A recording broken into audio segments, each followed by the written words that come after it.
Hey guys, welcome back to the channel.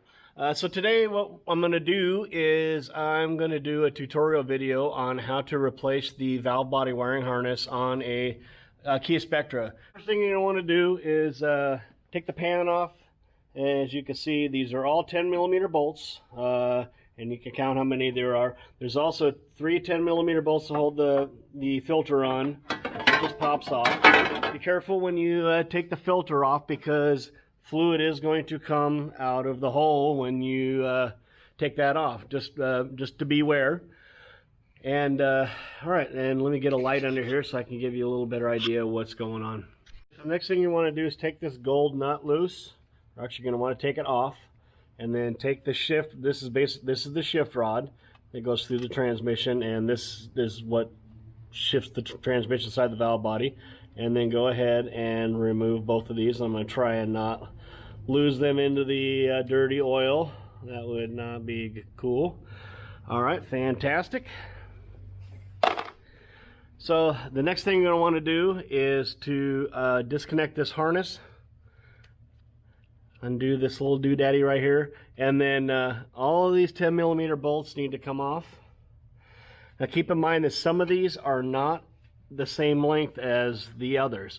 I believe there's like 4 of them that are they're a little bit longer, so make sure to pay special attention when you take them off, so that way you don't screw up and put the wrong bolt in the wrong hole. So what I did is I left the one in the corner here, here, and here, and I'm gonna let this valve body drain a little bit, and I'll probably tilt it back a little bit further, and then we will slowly remove it so we don't have anything do with what it's not supposed to. Alright, so I got the valve body out, and so what you're going to want to pay special attention to is these just sit on here. As you can see, they just slide around. So when you drop this thing down, you're going to want to be really super careful to make sure that they stay on there, or at least you can use this video as a reference. The white spring with the internal white spring goes over here, and then the yellow ones are here, here, and here. As you can see, the center one has a spring on the inside of it. And you know, that's the correct orientation. It's got to go back together like that, or you'll have bigger problems than I can even begin to tell you. So anyhow, we'll start taking care of this end of it. There's 2 parts of it.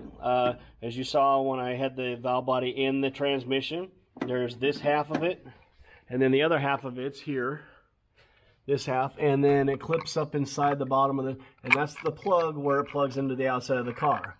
Now, 9 times out of 10, this is the plug that's bad.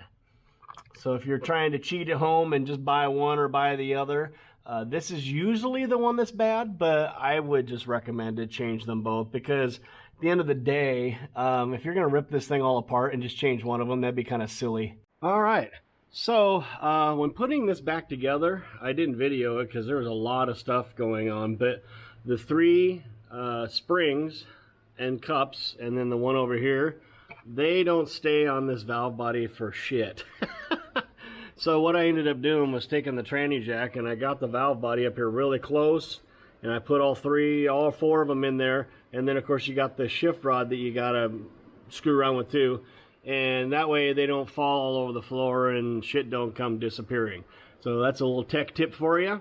And also, you got to make sure that the plug-in is in the right position when we put the valve body in. All right, well, I got the car all back together, and it's doing everything it's supposed to do.